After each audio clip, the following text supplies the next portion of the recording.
gentlemen.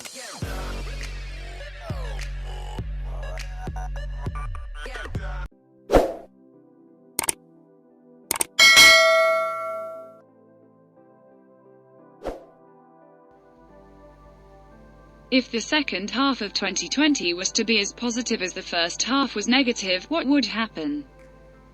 My first thought as well. Like, wouldn't it be cool if somehow the COVID vaccine cured cancer too?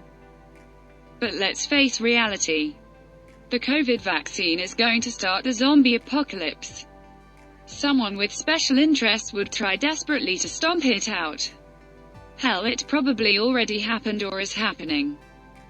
Or you know that cancer is little more than a catch-all term that represents a fundamental tendency in eukaryotic cell growth that's really hard to categorically address, and the eventual cure represents what will ultimately be the cumulative effort of millions of man-hours spread across centuries of research and scientific genius. Literally fix climate change without actually having to do anything. No global economic disaster, no mass job losses, everything would just be fine all of a sudden. Coronavirus really does just up and puff away thanks to some improbable but ultimately reproducible scenario that can subsequently be used to provide broad antiviral treatments safely, effectively, and inexpensively. Because of the quarantine, nature manages to somewhat heal itself.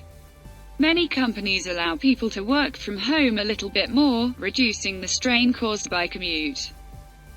Some real legislation passed through thanks to BLM protests, and police is no longer allowed to do whatever they want.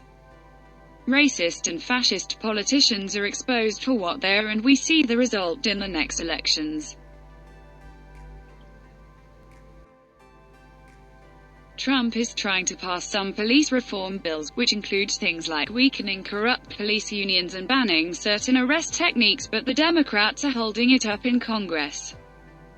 Congress tried to pass a bill about police reform, including getting rid of chokeholds, but the Democrats blocked it from passing. Kamala Harris was one of the big names who outright denied the bill.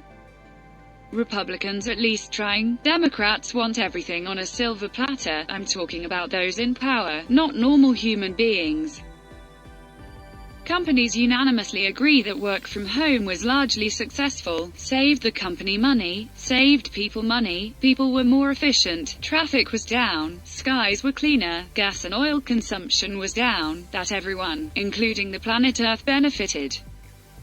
All people who can work from home, and also want to work from home, can do so indefinitely going forward. Then people actually work from home to not screw it up for everyone. People also all realized how much useless shit they buy, and rampant consumerism goes way down. People also started small gardens and learned how to grow their own food, at least some of it, and the reliance on the super-destructive industrial food chain goes down, even just a little. It just sucks that we're going to go from the largest beta work-from-home test ever conducted, and we're all going to be going back to work so that middle management can justify the existence of their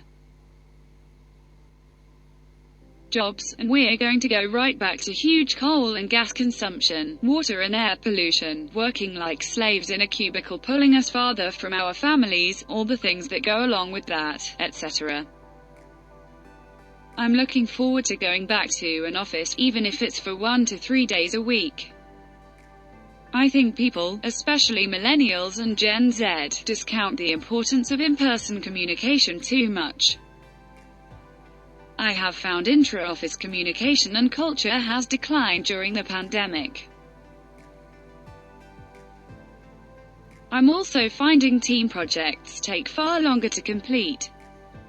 There is also the issue of companies pushing costs like high-speed internet access, phone access, and suitable office furniture onto employees. That is an aspect of WFH that has been heavily overlooked so far.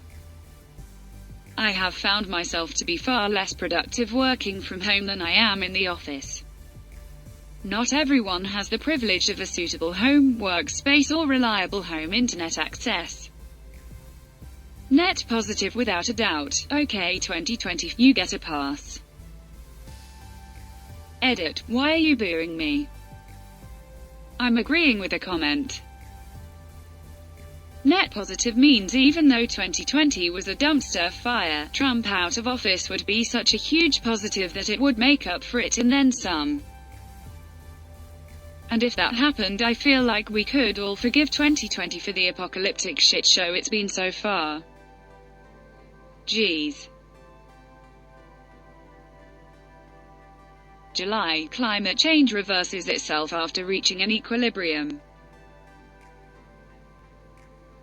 August, COVID pandemic dies.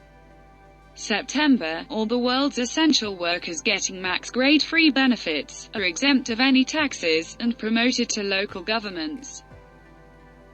October, new technology is developed, allowing to clone any animals, even the extincted ones, and restore the whole ecosystems.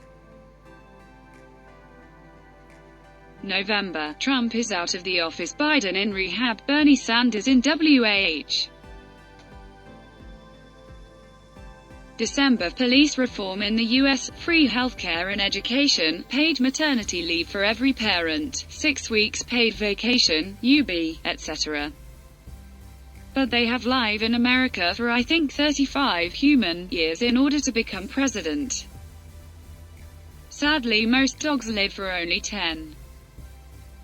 Unless we can make an immortal fluff puppy, then we would have to go with an animal that has a lifespan of at least 80 so it can go for 2 terms. Technically, the Constitution only says 35, it does not say human years, so a 5-year-old dog could be in office. Which means that you either get a little dog, a medium dog, or a dog no bigger than a lab or a golden, because they'll be 9 by the time their first term is up. Mixed breed would be better since they tend to have longer lifespans. Dog president. Dog president. Dog president. Dog president. This is the way. I forgot about Baby Yoda. He would totally be a better president than even George Washington. The government would stop being corrupt. Actually, that might be a bit more positive than is being allowed for. Runaway artificial intelligence consumes the world and seamlessly transfers all human life into a virtual zoo where we all individually live out the best possible versions of our lives, none the wiser. I think we need to go full sci-fi to save this one. With all the shit that went down in the first half of the year, I feel like the only sensible answer to this question is continuous blowjobs for the next 6 months. The BLM movement achieves its goals and systemic racism is eradicated in America, with other countries following suit. In addition, Trump's transgender rights thingy is undone and trans and other LGBTQ+ people are protected by law from harassment and discrimination. Sudden world peace. Everyone gets their shit together and begin collaborating, ending climate change. Science, art and philosophy becomes as popular as sport and is prioritized by humanity above everything else. Trump decides he's done embarrassing us on a global scale and goes back to making reality television. Environmental revolution, i.e. people stop treating the planet like there is a backup planet, and start doing things like planting trees and cleaning up garbage wherever they go instead of leaving copious amounts of garbage around. Also, people start investing in green technology, and start caring about the planet. We only have one planet, people. 1. The GOP gets swept out of power in November. 2. A breakthrough technology reverses our climate change problem. North Korean people are freed, Madeleine McCann found alive and well with some light amnesia, bees make a comeback, real proof of aliens on Earth, who happen to be nice as fuck, recession is cancelled, Trump apologizes for something, 4-day work week is rolled out globally. For a start, the top will be entirely dismantled and the people there will get their heads scanned.